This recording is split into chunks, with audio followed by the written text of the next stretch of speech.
bangun, tapi saya bagi juga kepada PKR sejemput Yang Hormat Macang. Pengerusi, terima kasih. Assalamualaikum warahmatullahi wabarakatuh. Di peringkat jawatankuasa ini, saya mulakan dengan merujuk butiran 060200 Kastam Cukai Dalam Negeri. Dalam jawapan penggulungan Yang Berhormat Menteri dari Padang Rengas semalam menyebut pengeluaran daripada Medan Bumi Selatan telah bermula pada tahun 2008. Saya ingin bertanya kepada Kementerian, berapakah jumlah pengeluarannya dan berapa pula anggaran pengeluaran setiap tahun dan berapakah cukai yang telah dikutip oleh Kastam setakat ini. Ini saya mohon sangat pihak Kementerian dapat siapkan jawapan, sebab semalam 5-6 perkara yang kita bangkitkan, Yang Berhormat Menteri cuma mampu menjawab untuk bagi tahu secara bertulis. Tapi dalam rekod kita, janji Menteri nak bagi secara bertulis ni dah 3-4 kali tak sampai-sampai. Jadi soalannya mudah. Berapa pengeluaran, berapa anggaran pengeluaran setiap tahun dan berapa cukai yang dikutip oleh Kastam? Dan Kastam mana yang pergi kutip? Kastam Kelantan ke Kastam Terengganu?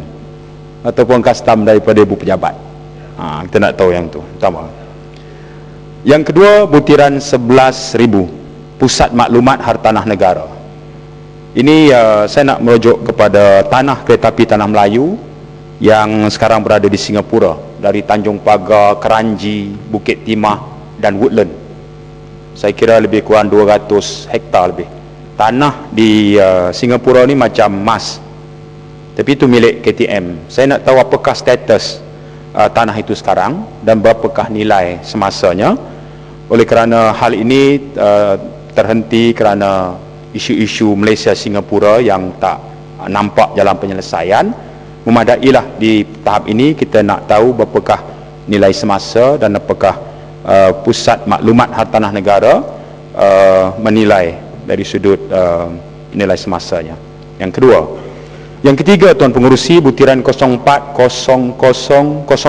Kumpulan Wang Amanah Pencen.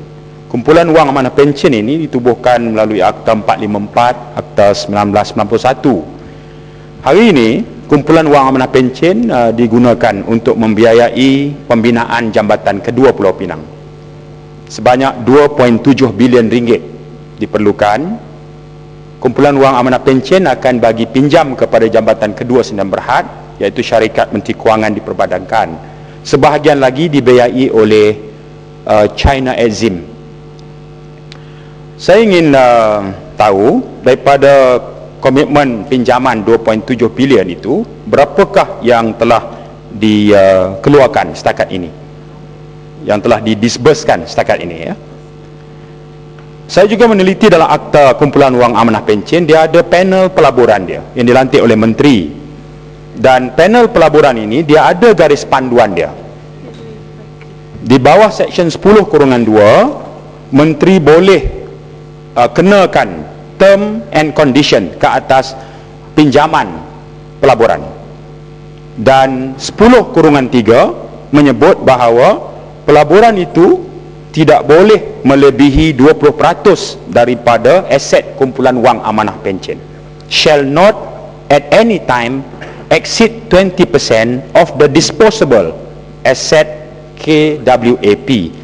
Saya ingin tahu setakat ini apakah alasan atau rasional panel penilai ini untuk bersetuju memberikan pinjaman atas nama pelaburan bagi maksud membina jambatan kedua Pulau Pinang. Itu yang pertama, rasional alasannya.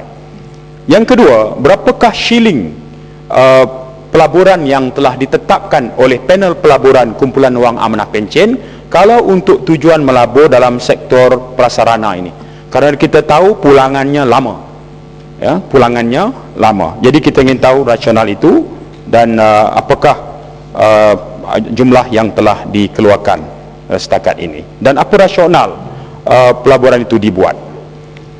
Butiran seterusnya adalah 010200. Ini mengenai bayaran kereta sewa selun Jabatan Kerajaan. Saya dipahamkan bahawa kerajaan pusat ada ura-ura untuk beli kereta baru, Mercedes, BMW, Toyota Camry.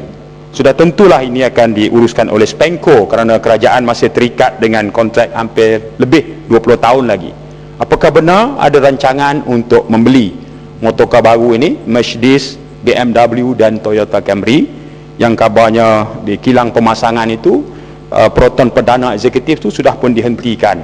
Sebaliknya kilang pemasangan kereta-kereta Merc dan BMW itu sekarang ini sedang ditingkatkan kerana kerajaan akan membuat tempahan. Begitu saya dipahamkan. Saya ingin bertanya tentang status perkara ini. 02400 Lada dengan peruntukan sebanyak 44.169 juta tuan pengerusi. Lada ditubuhkan dengan dua tujuan: tingkatkan industri pelancongan Langkawi dan tingkatkan taraf hidup penduduk tempatan Langkawi. Saya ingin tahu apakah petunjuk kejayaannya dalam dua aspek ini, terutama meningkatkan taraf hidup penduduk tempatan Langkawi sejak Lada ditubuhkan. Kerana saya dapati setakat laporan dalam buku Anggaran Perbelanjaan Persekutuan 2010 ini, aktiviti Lada tertumpu kepada satu, promosi pelancongan Langkawi dalam dan luar negara; yang kedua, buat kursus; dan yang ketiga, menguruskan aset-aset Lada. Jadi bagaimanakah aktiviti ini menyumbang kepada meningkatkan taraf hidup penduduk tempatan di Langkawi? Kalau namanya taraf hidup meningkat, apa petunjuknya? Tempat tinggal lebih selesa, pendapatan lebih terjamin, mutu kehidupan lebih baik. Bagaimana? Dia mesti ada satu ukuran sesuai dengan kewujudan Lada yang telah begitu lama.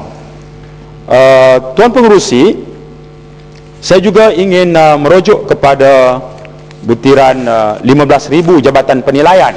Saya ingin tahu sama ada jabatan ini turut sama terlibat berperanan sesuai dengan fungsinya sebagai perunding bagi menentukan nilai sesuatu aset atau tanah sebelum satu projek itu dijalankan. Secara khusus saya merujuk kepada projek lebuh raya atau jalan raya baru dari Kota Baru ke Kuala Kerai dengan membabitkan 2024 geran pemilik tanah.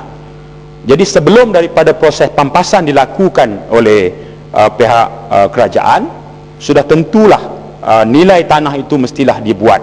Sama ada jabatan ini terbabit. Kalau tak terbabit, pihak mana sebenarnya yang terlibat dalam menentukan nilai sesuatu tanah sebelum pampasan diberikan? Apalagi kerana ini melibatkan pemilik tanah yang begitu ramai bilangannya. 02100 Datuk Pengerusi, berkaitan dengan kerajaan kena bayar lagi 150 juta kepada Indah Water. Ini cerita mengenai model perniagaan penguasaan yang tidak sustainable. Masa dia kemukakan proposal kepada kerajaan, dia bagi jamin, dia membayangkan projek ini mudah, kutipan daripada pengguna, penerima perkhidmatan juga mampu untuk menampung kos bagi dia membayar hutang dan sebagainya. Tapi bila plan itu lintang pukang, tak jadi, dia datang balik pada kerajaan minta diselamatkan. Sampai bila sebenarnya kita nak kena bayar 150 juta ni? Sampai bila? Selagi ada bulan dan matahari? Sampai bila? Ini cerita kegagalan business model penguasaan yang sekarang ini kerajaan terpaksa tanggung biaya hidup. Ya. Isunya sampai bila?